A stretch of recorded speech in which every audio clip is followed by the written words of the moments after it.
Hi ಎಲ್ಲರಿಗೂ ನಮಸ್ಕಾರ, welcome back to ಆ ಚಾನಲ್ ಅಂತ ಹೇಳ್ತಾ ಇವತ್ತು ನಾವು ಮಾಡ್ತಿರೋದು ಚಳಿಗಾಲದಲ್ಲಿ ತುಂಬಾ ಇಷ್ಟ ಆಗೋ ಮೊಟ್ಟೆ ಸಾರು. ಅದು ಬರೀ 10 ನಿಮಿಷದಲ್ಲಿ. ಅದಕ್ಕೇನೆಲ್ಲ ಬೇಕು ಇಂಗ್ರೀಡಿಯೆಂಟ್ಸ್ ನೋಡ್ಕೊಳ್ಳೋಣ ಬನ್ನಿ. ಒಂದು ಅರ್ಧ ಹಿಡಿಯಷ್ಟು ಬೆಳ್ಳುಳ್ಳಿ, ಅದಕ್ಕಿಂತ ಸ್ವಲ್ಪ ಶುಂಠಿ 1 ಇಂಚಷ್ಟು, ಒಂದು 7ರಿಂದ 8 ಮೆಣಸಿನ್ಕಾಯಿ ತೊಗೊಂಡಿದ್ದೀವಿ.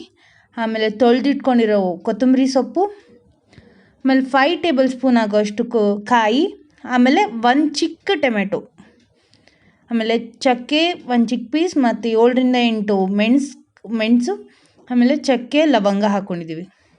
ಈಗ ಬ್ಲೆಂಡರ್ಗೆ ನಾವು ಕಾಯಿನ ಹಾಕ್ಕೊತಿದ್ದೀವಿ. ಅಲ್ಲಿರೋ ಪ್ರತಿಯೊಂದನ್ನು ಹಾಕ್ಕೊಳ್ಳಿ ಬ್ಲೆಂಡರ್ಗೆ, ಎಕ್ಸೆಪ್ಟ್ ಟೊಮೆಟೊ ಅಂದ್ಬಿಟ್ಟು ಇನ್ನೆಲ್ಲನೂ ಬ್ಲೆಂಡರ್ಗೆ ಹಾಕ್ಕೊಳ್ಳಿ.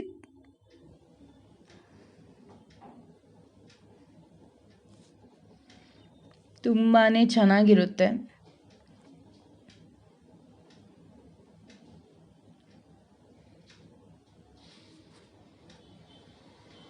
ಸ್ವಲ್ಪ ನೀರು ಆ್ಯಡ್ ಮಾಡಿಬಿಟ್ಟು ಇದಕ್ಕೆ ನಾವು ಬ್ಲೆಂಡ್ ಮಾಡ್ತೀವಿ.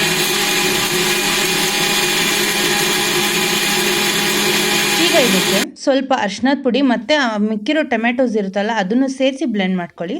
ಹಾಗೆ ಒಂದು ಪಾತ್ರೆ ಇಟ್ಟು ಅದಕ್ಕೆ 5 ಟೇಬಲ್ ಸ್ಪೂನ್ ಆಗೋಷ್ಟು ಆಯಿಲ್ ಹಾಕಿ ಆ ಪೇಸ್ಟ್ ಮಾಡ್ಕೊಂಡಿರೋ ಮಸಾಲಾನ ಎಣ್ಣೆ ಕಾದ ನಂತರ ಹಾಕಿಬಿಟ್ಟು ಒಂದು ಚೆನ್ನಾಗಿ ಹಸಿ ವಾಸನೆ ಹೋಗೋವರೆಗೂ ಕುದಿಸಿ. ಈ ಕುದಿಸೋಕ್ಕಿಂತ ಮುಂಚೆ ಆ ಬ್ಲೆಂಡರಲ್ಲಿ ಏನೆಲ್ಲ ಮಸಾಲ ಹಾಗೆ ಉಳಿದಿರುತ್ತಲ್ಲ ಅದಕ್ಕೆ ಸ್ವಲ್ಪ ನೀರು ಹಾಕಿ ಸಹ ಚೆನ್ನಾಗಿ ಅಲ್ಲಾಡಿಸ್ಬಿಟ್ಟು ಕ್ಲೀನಾಗಿ ಅದನ್ನು ಫೈನ್ ಪೇಸ್ಟ್ ಆಗಿರೋದನ್ನೆಲ್ಲನೂ ಹಾಕ್ಕೊಳ್ಳಿ. ಈ ಮಸಾಲ ಕುದ ನಂತರ ಇದಕ್ಕೆ ನಮಗೆ ರುಚಿಗೆ ಎಷ್ಟು ಉಪ್ಪು ಬೇಕೋ ಅದನ್ನು ಹಾಕಿಬಿಟ್ಟು ಚೆನ್ನಾಗಿ ಮಿಕ್ಸ್ ಕೊಟ್ಬಿಟ್ಟು, ನಮ್ಗೆ ಎಷ್ಟು ನೀರು ಬೇಕೋ ಅದು ಆಲ್ರೆಡಿ ಹಾಕ್ಕೊಂಡಿರ್ತೀವಿ, ಯಾವ ಕನ್ಸಿಸ್ಟೆನ್ಸಿಯಲ್ಲಿ ಬೇಕೋ ಅದನ್ನು ಹಾಕ್ಬಿಟ್ಟು ಒಂದು ಕುದಿಸೋಣ. ಇದು ಒಂದು ಬಾಯ್ಲ್ ಆದ ತಕ್ಷಣ ಲಿಡ್ ಕ್ಲೋಸ್ ಮಾಡಿಬಿಡೋಣ. ಹಾಗೆ ಇದನ್ನು ಯಾವಾಗ ತಿನ್ನಬೇಕು ಅಂದರೆ ಸಂಜೆ 6-7 ಗಂಟೆ ಟೈಮಲ್ಲಿ ಫುಲ್ ಮಳೆ ಬರ್ತಿರ್ಬೇಕಾದ್ರೆ ಏನಾದರೂ ಖಾರವಾಗಿ ತಿನ್ನಬೇಕು ಅಂದಾಗ ಈ ಡಿಶ್ ತುಂಬಾ ಈಸಿ ಆ್ಯಂಡ್ ವೆರಿ ಟೇಸ್ಟಿಯಾಗಿರುತ್ತೆ. ನನಗಂತೂ ತುಂಬಾ ಇಷ್ಟ. ಇವಾಗ ಕುದ್ದಿದೆ.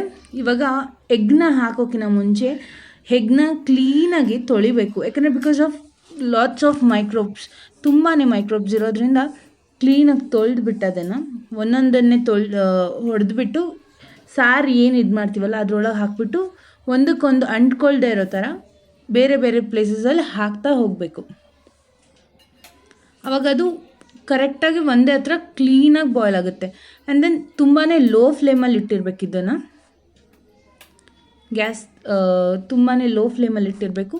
ಆವಾಗ ಅದು ಒಡ್ಕೊಳೋದಿಲ್ಲ, ಕಲಿಸ್ಕೊಳೋದಿಲ್ಲ. ಒಂದೊಂದೇ ಹಾಕ್ತಾ ಆ ಘಮ ನೋಡಬೇಕು, ತುಂಬಾ ಚೆನ್ನಾಗಿರುತ್ತೆ. ಹಾಕಿಬಿಟ್ಟು ಲಿಡ್ ಕ್ಲೋಸ್ ಮಾಡಿದಾಗ ಫೈನಲಿ 10 ಮಿನಿಟ್ಸ್ ಬಿಟ್ಬಿಟ್ಟು ಅದು ಈ ಥರ ಕಾಣುತ್ತೆ. ಲಾಸ್ಟ್ಲಿ ನಾವು ಗಾರ್ನಿಷ್ ಮಾಡಿಬಿಟ್ಟು ನೋಡಿದಾಗ ತುಂಬಾ ಚೆನ್ನಾಗಿತ್ತು. ಆ್ಯಂಡ್ ಟೇಸ್ಟ್ ಸಹ ಮಾಡಿದೆ. ಇದರೊಟ್ಟಿಗೆ ಮುದ್ದೆ ಮತ್ತು ಬಾಯ್ಲ್ಡ್ ರೈಸ್ ಒಟ್ಟಿಗೆ ನಾನು ತಿಂದಿದ್ದು. ವೈಟ್ ರೈಸ್ಗೂ ಇದು ತುಂಬಾ ಚೆನ್ನಾಗಿರುತ್ತೆ, ಚಪಾತಿಗೆ ಸಹ ತುಂಬಾ ಚೆನ್ನಾಗಿರುತ್ತೆ. ಥ್ಯಾಂಕ್ಸ್ ಫಾರ್ ವಾಚಿಂಗ್ ಅಂತ ಹೇಳ್ತಾ, ಯಾರೆಲ್ಲ ನಮ್ಮ ಚಾನಲ್ನ ಸಬ್ಸ್ಕ್ರೈಬ್ ಮಾಡಿಲ್ವೋ ಪ್ಲೀಸ್ ಸಬ್ಸ್ಕ್ರೈಬ್ ಮಾಡಿ, ನಮ್ಮನ್ನ ಎಂಕರೇಜ್ ಮಾಡಿ ಅಂತ ಹೇಳ್ತಾ, thank you so much for watching.